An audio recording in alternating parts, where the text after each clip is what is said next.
Hi, I'm David of Cinema Scout Reviews, and today I'm going to be reviewing the film Fantastic Beasts and Where to Find Them.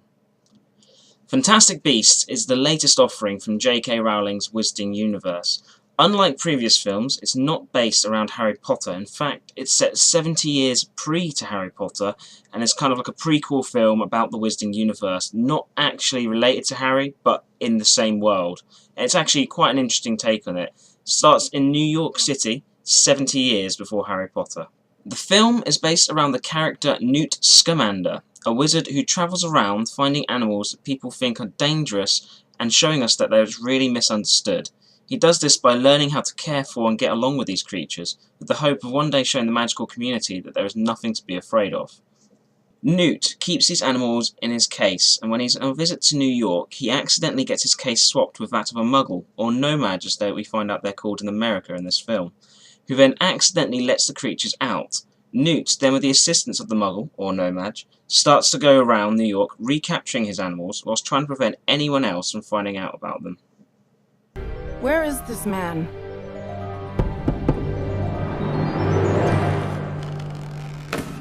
So, you're the guy with the case full of monsters, huh?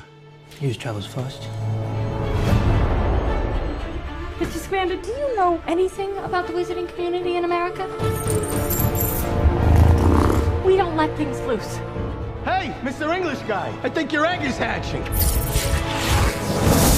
You wiped his memory, right? The no magic. The what? No magic. The non-wizard. Sorry, we call them muggles.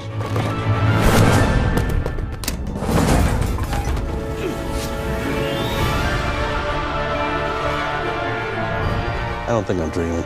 What gave it away? I ain't got the brains to make this up.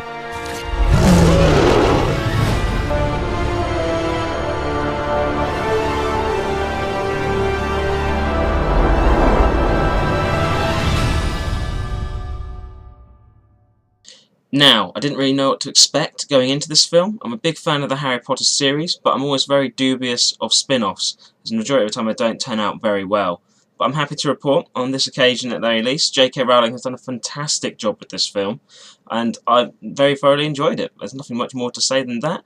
My favourite part about the film is probably the character of Jacob Kowalski.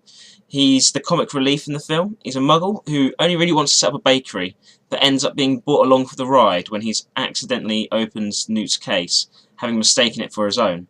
This leads to him getting into a series of funny situations that if you don't laugh at, there's definitely something wrong with you, to be honest. Played by the actor Dan Fogler, who I thought was actually fantastic. You know, he does a fantastic job at this. Probably the best bit of acting in the film, which is nothing to take away from the rest of the cast, but you know, for what was a supporting role, I do feel that his acting was better than that of the main guy, Eddie Redmayne, who plays the main role in the film, Newt, whose performance, although good, I couldn't help but feel like it lacked a little something. I couldn't quite put my finger on it, but I just felt like there wasn't quite something there that needed to be.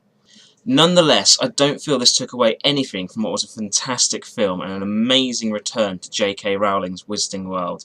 You've got to think about it, this is a prequel film, it's a spin-off film, and it doesn't rely at all on the main characters from the original films. I mean, that very rarely happens, and she's done this fantastically well. There's no mention of Harry, Ron, or Hermione. Obviously, it's set 70 years in the past, but, you know, only real one character from the original films is actually mentioned in this. I'm not going to spoil it for you, but it was a nice little Easter egg when I saw it, that's for sure.